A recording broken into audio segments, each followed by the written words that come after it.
ఇటీవల కాలంలో పవన్ కళ్యాణ్ పాలన చూస్తూ ఉంటే నిజంగా ముచ్చటిస్తుంది. ఎందుకంటున్నానంటే ఈ మాట, తొలిసారి అసెంబ్లీలో అడుగుపెట్టినటువంటి ఆయన అనేక శాఖలకి మంత్రిగా, అలాగే ఉప ముఖ్యమంత్రిగా బాధ్యతలు చేపట్టారు. సో బాధ్యతలు చేపట్టడం, సినిమా వ్యక్తి కదా, ఏదో సినిమాలు తీసుకుంటూ ఉంటారు, మధ్య మధ్యలో వచ్చేసి పరిపాలనకు సంబంధించినటువంటి అంశాలు చూసుకుంటూ ఉంటాడు అని చెప్పేసి అందరూ కూడా భావించారు. సరే, ఆ శాఖల్ని అధికారులు నిర్వర్తిస్తారులే, ఆయన పెద్దగా పట్టించుకోలే అని చెప్పేసి అందరూ కూడా అనుకున్నటువంటి పరిస్థితి. కానీ పవన్ కళ్యాణ్ ఏం చేశారంటే, ముందు తన శాఖల మీద తనకు పట్టుండాలి అని చెప్పేసి ముందు పోర్ట్ఫోలియోస్ ప్రకటించినప్పుడే, అంటే తొలినాళ్ళలో 2 సంవత్సరాల క్రితమే ఆయన ఏం చేశారంటే, అన్ని శాఖలకు సంబంధించినటువంటి ఫైళ్ళను తెప్పించుకొని ఆ శాఖల మీద సమగ్రమైనటువంటి వివరాలతోటి, సమాచారంతో సంసిద్ధమైనటువంటి పరిస్థితి. సో ఈ నేపథ్యంలోనే ఇటీవల కాలంలో అనేక రకాలైనటువంటి అంశాలు మనం చూస్తున్నాం. ఆయన తీసుకుంటున్నటువంటి చర్యలు, ముఖ్యంగా గ్రామీణాభివృద్ధి శాఖకి సంబంధించినటువంటి చర్యలు కావచ్చు, పంచాయతీరాజ్కి సంబంధించిన అంశాలు కావచ్చు, అటవీ శాఖకి సంబంధించినటువంటి అంశాలు కావచ్చు.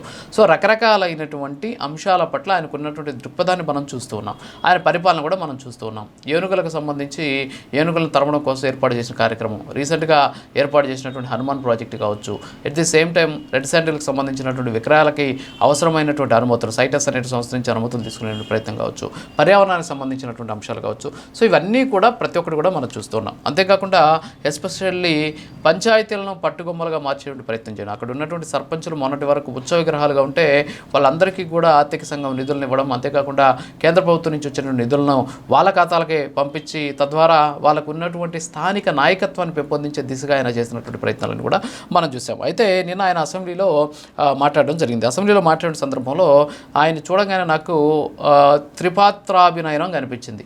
సినిమాల్లో మామూలుగా ట్రిపుల్ యాక్షన్ చేస్తూ ఉంటారు. సో ఆ విధంగా నేను అసెంబ్లీలో పవన్ కళ్యాణ్ చూస్తే ఈ త్రిపాత్రాభినయం అనేది నాకు కనిపించింది. సినిమాల్లోనే కదా, అసెంబ్లీలో కూడా కనిపించింది. ఏంటి అంటే, పర్యావరణానికి సంబంధించినటువంటి అంశం పట్ల ఆయన ఒక అంశాన్ని మాట్లాడారు. ఆ తర్వాత అటవీ శాఖకు సంబంధించినటువంటి విషయాలను కొన్ని మాట్లాడారు. దీంతోపాటు పంచాయతీరాజ్కి సంబంధించినటువంటి అంశాలు కొన్ని మాట్లాడారు. సో ఇలాంటి చాలా వరకు కూడా ఆయన అక్కడ మాట్లాడినటువంటి విషయాలను చూస్తే నిజంగా చాలా ముచ్చటేసినటువంటి పరిస్థితి. ఒక చిన్న ఉదాహరణ చేస్తాను.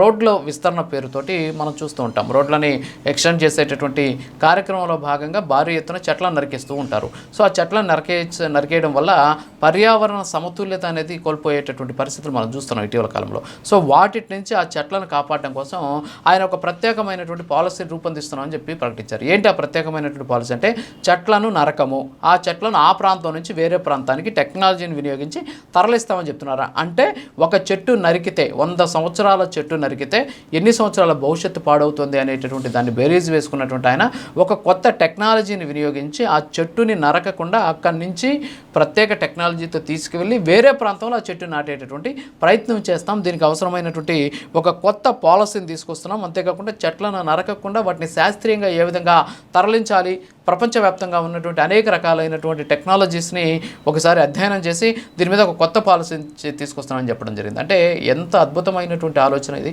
ఒక చెట్టుని నరకడం వల్ల ఆ చెట్టు ఇచ్చేటటువంటి అనేక రకాలైనటువంటి ఫలాలు మనం కోల్పోతున్నాం. అభివృద్ధి పేరుతోటి కాంక్రీట్ జంగిల్గా మారుతూ ఉన్నటువంటి రాష్ట్రంలో ఇప్పుడు పవన్ కళ్యాణ్ తీసుకుంటున్నటువంటి నిర్ణయం మనం చూసాం. చట్టాలు చాలా ఉన్నాయి. వాల్టా చట్టం అని చెప్పేసి, చెట్లు నరికితే కేసులు పెడతామని చెప్పేసి, లేకపోతే 10 చెట్లు నరికితే 20 చెట్లు నాటాలి అనేటువంటి నిబంధనలు ఏ ఒక్కడు కూడా నిబంధనలు పాటించడం లే. సో ఇప్పుడు ఈయన ఒక ప్రత్యేక పాలసీ తీసుకుని అసలు చెట్లే నరకాల్సిన అవసరం లే.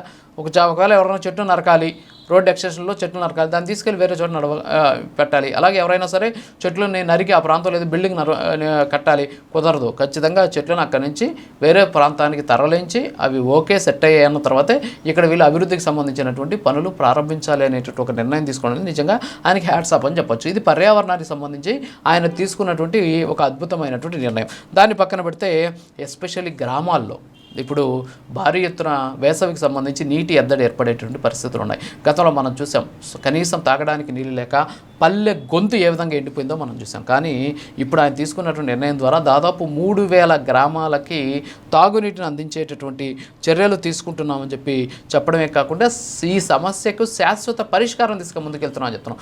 ఏదో వేసవి వచ్చింది అని చెప్పేసి ట్యాంకర్లు తీసుకొచ్చి ఒక పెద్ద ట్యాంకర్లతోటి ఒక చోట ఆపేసి ఒక 4 బిందెలు నీళ్ళు పట్టేసి ఒక 5 ట్యాంకర్లు వచ్చినట్టు అదనంగా లెక్కలు రాసేసుకొని డబ్బులు తినేయడం కాదు. ప్రతి ఒక్కరికి కూడా నీటిని అందిస్తాం. 3000 గ్రామాలకి స్వచ్ఛమైనటువంటి తాగునీరుని అందిస్తాం.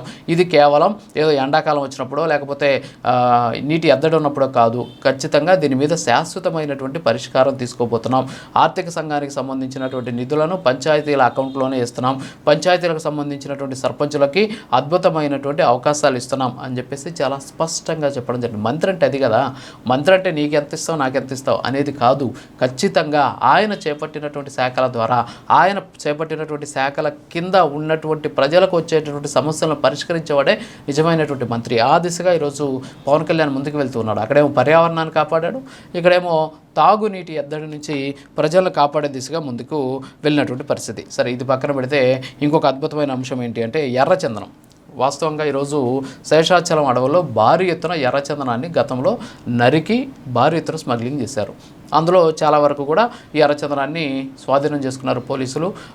తీసుకొని వాటిని కొన్ని గోడౌన్స్లో పెట్టినటువంటి పరిస్థితి. అవి చాలా వేల టన్నులు పేరుకుపోయినటువంటి పరిస్థితి. నాకున్న సమాచారం ప్రకారం 5,000 నుంచి ఒక 6-7,000 టన్నుల వరకు ఈ ఎర్రచందనానికి సంబంధించినటువంటి నిల్వలు ఆంధ్రప్రదేశ్లో ఉన్నటువంటి అటవీ శాఖకు సంబంధించి వివిధ గోడౌన్లో ఉన్నాయి. మరి వాటిని అమ్మేటటువంటి పరిస్థితి లేదు. వాటిని అమ్మితే కొన్ని వందల కోట్ల రూపాయల ఆదాయం రాష్ట్ర ఖజానాకు వచ్చేటటువంటి పరిస్థితి ఉంది. సో కాబట్టి దీన్ని అమ్మేందుకు అవసరమైనటువంటి చర్యలు తీసుకోవాలి, దీనికి అవసరమైనటువంటి ప్రక్రియను ప్రారంభించాలి అనేటటువంటి దిశగా ఆయన చర్యలు తీసుకుంటున్నారు. పర్యావరణాన్ని కాపాడాడు, ఇక్కడ ప్రజలకు సంబంధించినటువంటి తాగునీరు ఇస్తామంటున్నాడు. ఇంకో పక్క రాష్ట్రానికి సంబంధించినటువంటి ఆదాయం కోసం ఎర్రచందనాన్ని అమ్మడానికి అవసరమైనటువంటి ప్రక్రియను ప్రారంభించేందుకు ముందుకెళ్తున్నాం అని చెప్పి చెప్పడం జరుగుతుంది. సో ఈ విధంగా మంత్రులు అంటే ఏ విధంగా ఉండాలి అనే దానికి ఇదొక పెద్ద ఒక రకమైనటువంటి మంచి ఆలోచన అనేసి ఇక్కడ మనకు స్పష్టంగా తెలుస్తుంది. సో ఓవరాల్గా చూస్తే నిన్న పవన్ కళ్యాణ్ మాట్లాడినటువంటి మాటలను బట్టి ఈ 3 పాత్రలు ఆయన నాకు చాలా స్పష్టంగా అనిపించాడు. ఒక పక్క పర్యావరణాన్ని కాపాడే వ్యక్తిగా, మరోపక్క తాగునీరుకి ఇబ్బందులు లేకుండా ప్రజలకు నీటి ఎద్దడి నుంచి కాపాడేటటువంటి ఒక నాయకుడిగా, అలాగే ఎర్రచందనాన్ని విక్రయించి దాన్ని తీసుకొచ్చేసి రాష్ట్ర ఖజానాకి నింపేటటువంటి ఒక ఉప ముఖ్యమంత్రిగా, రాష్ట్ర అటవీ శాఖ మంత్రిగా నాకు కనిపించినటువంటి పరిస్థితి. సో ఓవరాల్గా ఏంటంటే మంచి చేయాలనేటటువంటి ఆలోచన ఉండాలి. దీనికోసం అనుభవాలు లేకపోతే పదవులు లేకపోతే గతంలో పనిచేసినటువంటి ఎక్స్పీరియన్స్లు ఇవన్నీ అవసరం ఉండవు. మనం ప్రజలకు మంచి చేయాలి, ఏం చేస్తే ప్రజలు మేలు కోరుకుంటారు, ఏది చేస్తే ప్రజలు బాగుంటారు అనేటటువంటి విషయం తెలిస్తే దానికి అనుభవాలు అవసరం లేదు. చేయాలన్నటువంటి తపన, తాపత్రయం, ఆలోచన ఉంటే చాలు, సరిపోతుంది. సో అవి లేకుండా పదవులు ఉన్నంత వరకు ఎలాంటి ఉపయోగం లేదు. గతంలో మనం చూసాం, ఇదే శాఖలకి మంత్రులుగా పనిచేసినటువంటి వాళ్ళ పరిస్థితి.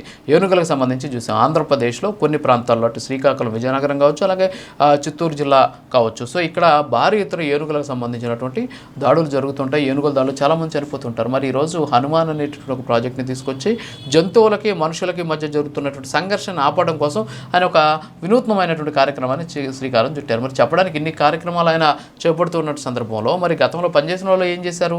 గతంలో ఎంతమంది ఏనుగుల దాడిలో చనిపోయారు? కందకాలు తవ్వామా, లేకపోతే సోలార్ ఫెన్సింగ్ పెట్టాం, అంటే మనకు ఆదాయం వచ్చేటటువంటి కార్యక్రమాలు చూసారే తప్ప ఏనుగులను తీసుకొచ్చి కుంకి ఏనుగులతోటి ట్రైనింగ్ ఇచ్చి ఏనుగులు తనమే ప్రక్రియ చూసాం. ఈ రోజుకి కూడా ఒక అద్భుతమైనటువంటి టెక్నాలజీ వినియోగిస్తున్నారు. ఎక్కడైనా సరే ఇప్పుడు మనం చూస్తున్నాం ఫోన్లో, మరి కాసేపట్లో మీ ప్రాంతంలో ఉరుములతో కూడినటువంటి వర్షం రావచ్చును, కాబట్టి మీరు సురక్షిత ప్రాంతాలకు తరలి వెళ్ళాలి అనే ఒక మెసేజ్ వస్తుంది ఆంధ్రప్రదేశ్కి సంబంధించినటువంటి ఈ వాతావరణ శాఖ నుంచి.